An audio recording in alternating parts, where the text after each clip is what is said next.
Praise the Lord. Thank you so much for tuning in. It's a pleasure to walk this journey with you. Today we're going to talk about preparation.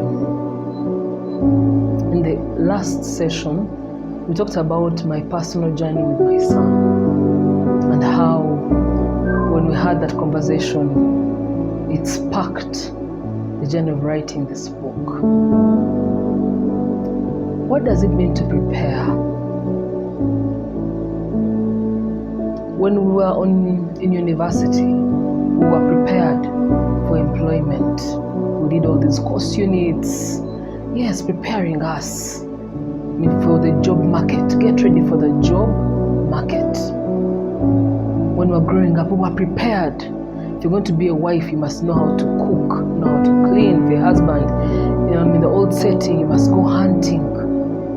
So we were prepared. There was so much preparation happening for the physical person, our intellect.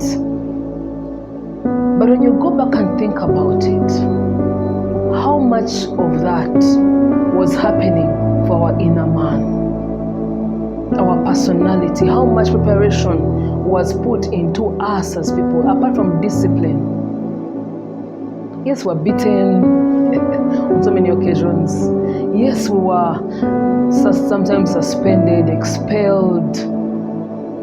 But how much were we trained internally for the temptations ahead of us? How much? So in this book, we are bringing out the inner man, because greatness is not simply what we do physically. Greatness starts from the inside out. Greatness is the way we look at life. Greatness is the way you think about life. Greatness is the way you look at yourself. I'm taken back to in the book of Numbers, the Israelites crossed into the promised land to survey the land, to spy out the land. And as they spy out the land, they find it's incredibly rich. And they come back and they tell Moses and Aaron, the land is fertile.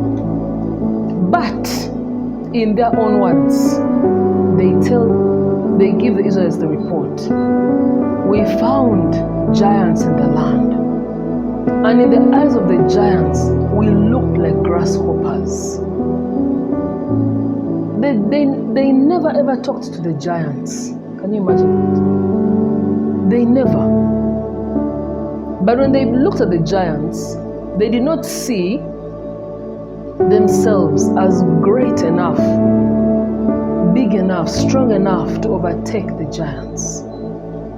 So although the giants didn't say anything, the Israelites the spies felt they were too small to overtake, to conquer what God had already given to them. What does that mean? Were the Israelites great? Yes. They had a great God. A God who had parted the Red Sea, sent food from heaven. And yet in their minds, in their hearts, they honestly did not perceive themselves in that light. So when we talk about nurturing greatness, we're simply saying that our children already carry greatness. It's on the inside of them. But how do we draw it out? How do you as a parent draw out the greatness that's already inside our children? How do you draw it out? How do you help your child realize who they actually already are? How do you help their minds conceive who they are? That's the question we are posing. And so in this book, we're delving into concepts and ideas that are supposed to help us, the parents, bring out that greatness. Help them understand who they are.